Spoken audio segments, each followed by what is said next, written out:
جو شخص اپنا راز چھپاتا ہے وہ اپنا اختیار اپنے ہاتھ میں رکھتا ہے۔ تباہی اور بربادی ہے ہر اس شخص کے لیے جو دوسروں کے عیب ڈھونڈتے ہیں اور لوگوں کی پیٹھ پیچھے برائی کرتے ہیں۔ حقیقت تو یہ ہے کہ تم جلد ملنے والی دنیا سے محبت کرتے ہو اور آخرت کو چھوڑ دیتے ہو۔ جو دوسروں کو عزت دیتا ہے اصل میں وہ خود عزت دار ہوتا ہے، کیونکہ انسان دوسروں کو وہی کچھ دیتا ہے جو اس کے پاس ہوتا ہے۔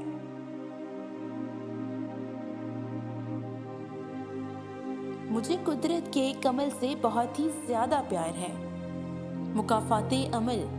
سکون سا آ جاتا ہے یہ سن کر کہ جو جیسا کرے گا ویسا ہی بھرے گا۔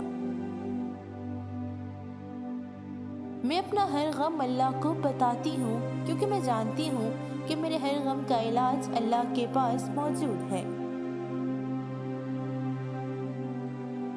قرآن پاک کی خوبصورتی یہ ہے کہ آپ اس کو بدل نہیں سکتے، مگر ہاں یہ ضرور آپ کو بدل سکتا ہے۔ کائنات میں اتنی شدت سے کوئی کسی کا انتظار نہیں کرتا جتنی شدت سے اللہ اپنے بندے کی توبہ کا انتظار کرتا ہے۔ اللہ تعالیٰ کی رحمت کی پہلی نشانی یہ ہے کہ انسان کو اپنے عیب نظر آنا شروع ہو جاتے ہیں۔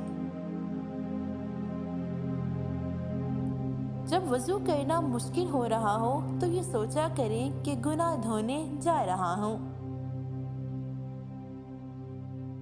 جب اللہ تعالیٰ کسی کو پسند کرتا ہے تو اس کی پریشانیاں بڑھا دیتا ہے تاکہ اسے اپنے قریب کر سکے۔ اللہ تعالیٰ جو کچھ کرتا ہے بے شک اچھے کے لیے کرتا ہے، خواہ تم نہیں جانتے مگر وہ خوب جانتا ہے۔ کچھ دعائیں ایسی ہوتی ہیں جن پر آسمان تک جانے سے پہلے ہی کن فرما دیا جاتا ہے۔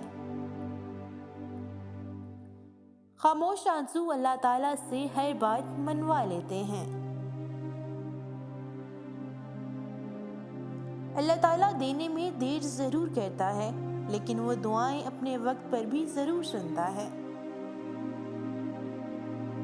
دل کا بار بار ایک ہی دعا کے لیے اللہ تعالیٰ کے سامنے رونا اتفاق نہیں ہو سکتا۔ کن کی امید میں یہاں تک آ گئے ہو تو صبر رکھو، حالات بہت جلد بدل جائیں گے۔ دعا کافی ہے ہر کھوئی ہوئی چیز کو لوٹانے کے لیے، تو پھر کیوں بھاگ رہے ہو نصیب کے پیچھے؟ کیوں اتنے پریشان ہو زندگی سے؟